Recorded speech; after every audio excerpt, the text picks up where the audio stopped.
It's time to have a look at polynomial long division. Feel free to pause the video at any time and go back to the notes that have the steps for the process for this example. So first of all, step one. What we're going to do is we're going to label. So our numerator is p of x, and our denominator is d of x. Let's combine step 2 as well here, where we put the powers in order. So looking at our numerator, our highest power is a power of 3. So I've got x cubed plus x squared minus 17x plus 19 and x minus 3. So there's no missing power anywhere, so I don't have to worry about adding in anything with a coefficient of 0. Step 3, which is setting up the equation. We have x minus 3 goes into x cubed plus x squared minus 17x,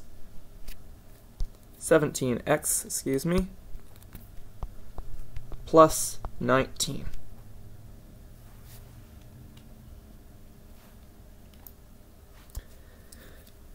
So our next step is to look at step 4.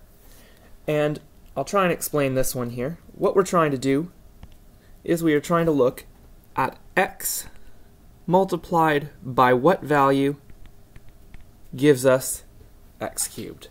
Write this over here. X times what equals x cubed?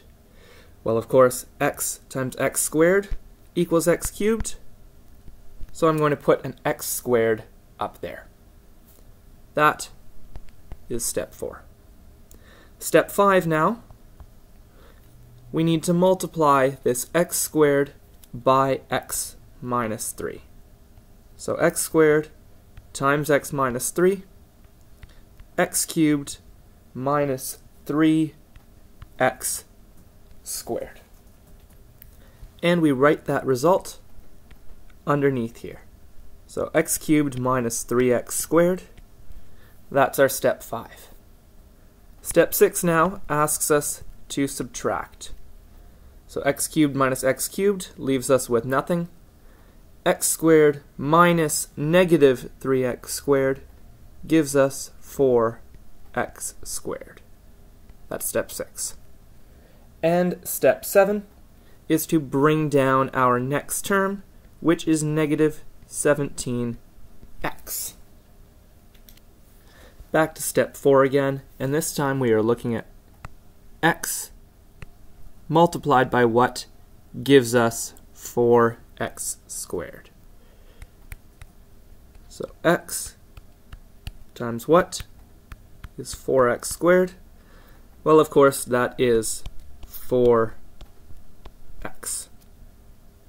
Step 5, multiply that value 4x by our d of x, so multiplying by x minus 3. 4x squared minus 12x. And we can write that in underneath here. 4x squared minus 12x. That's our step 5. And step 6, subtract. Once again, our x squareds leave us with nothing. Negative 17x minus negative 12x leaves us with negative 5x, and we bring down our 19. Now we have to just go through one more iteration. So we are looking at how many times does x go into negative 5x. So x multiplied by what is negative 5x? Of course, that is negative 5. So that's our step 4.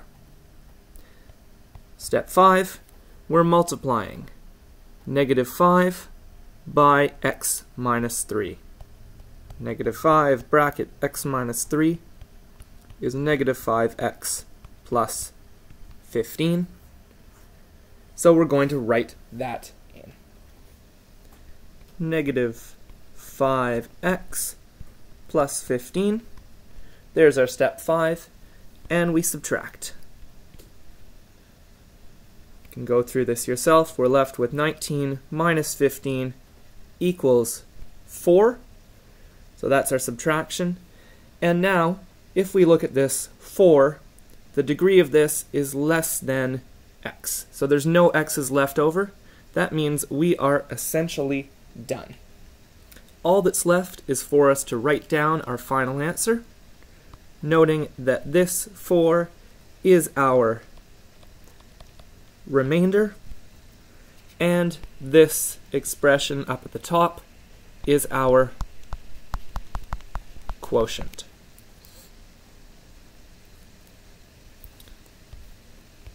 So, we can then say that x squared minus 17x plus x cubed plus 19 over x minus 3, which was our original question, is equal to the quotient x squared plus 4x minus 5 plus the remainder 4 over our divisor x minus 3.